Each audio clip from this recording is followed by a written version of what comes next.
एक मुसलमान का आलम बरज़ख के बारे में क्या अकीदा होना चाहिए? आलम बरज़ख ये किसे कहते हैं?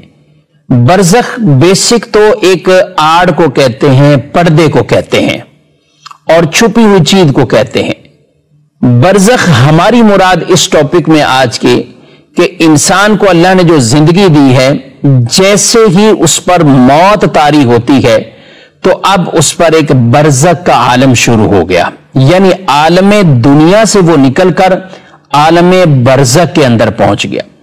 अब इसको आम फहम अल्फाज से ताबीर किया जाए तो वो कब्र के हवाले से ताबीर किया जाता है, अज़ाबे कब्र या सवाबे कब्र के हवाले से ताबीर किया जाता है, कब्र के अंदर सजा या कब्र के अंदर इनामात, इससे ताबीर किया जाता है।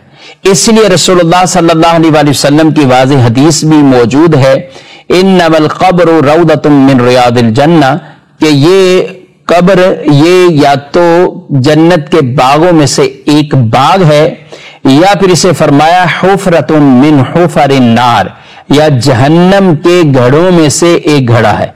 यानी कब्र ये दो ही चीजें, या तो किसी की जन्नती कब्र बनती है या जहन्नमी कब्र बनती है। मुराद ये कि उसको जन्नत का एक टुकड़ा फरमाया गया, जन्नत के बागात में से एक बाग उसे फरमाया गया, या दोज़ख की सख्त तरीन घड़ों में से एक घड़ा उसे फरमाया गया। तो कब्र की ये दो हालतें हैं और आम तौर पर मुर्दे कब्र में तदफीन होते हैं, तो इसलिए कब्र के हवाले से ये चीजें बयान की जाती हैं। वरना अगर कोई तदफीन किसी की ना भी हो और कोई पानी में बह गया, किसी को जानवरों ने निगल लिया, कोई जलकर बिल्कुल राख हो गया, तो ये सारे जैसे ही उनसे रूह निकली तो उन पर दूसरा आलम शुरू हो गया और उस आलम को आलम बरज़ख कहा जाता है। उस आलम को आलम बरज़ख कहा जाता है। बरज़ख में अपने आमाल के एतबार से किसी को आराम और किसी को तकलीफ पहुंचेगी, यानी वो तकलीफ में, अजाब में मुब्तला होगा।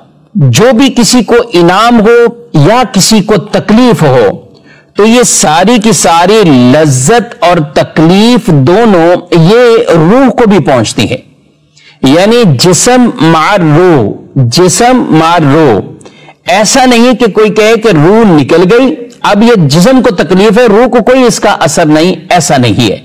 या कहे कि रूह पर इसका असर है, जिस्म पर नहीं है, ऐसा भी नहीं है। अकीदा ये है तकलीफ है या राहत है, ये जिस्म को भी महसूस होगी और ये रूह को भी महसूस होगी। और हकीकतन वो जो अजाब कब्र है वो बरज़ख का ही अजाब है।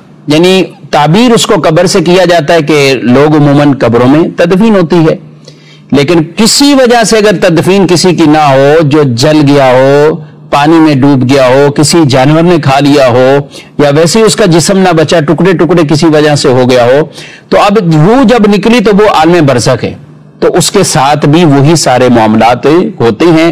अल्लाह रब्बुल आलमीन हमारी कब्र को प्यारे नबी सल्लल्लाहु अलैहि वसल्लम के नूर से रोशन फरमाए और उस कब्र को जन्नत के बागों में से एक बाग बनाए, जिसे हदीस में फरमाया गया, इन्नमल क़ब्रु रौदतुम मिन रियादिल जन्ना औ हुफरतुम मिन हुफरिन नार, कि कब्र या तो जन्नत के बागों में से एक बाग है या दोज़ख के गढ़ों में से एक गढ़ा। मुफ्ती अहमद यार खनीमी रहमतुल्लाहि ताला अलैह फरमाते हैं, मोमिन की कब्र में से जन्नत की खुशबुएं आएंगी, मोमिन की कब्र में तरो ताजगी होगी, और फरमाया काफिर की कब्र में दोज़ख की गर्मी और वहां की बदबू होगी।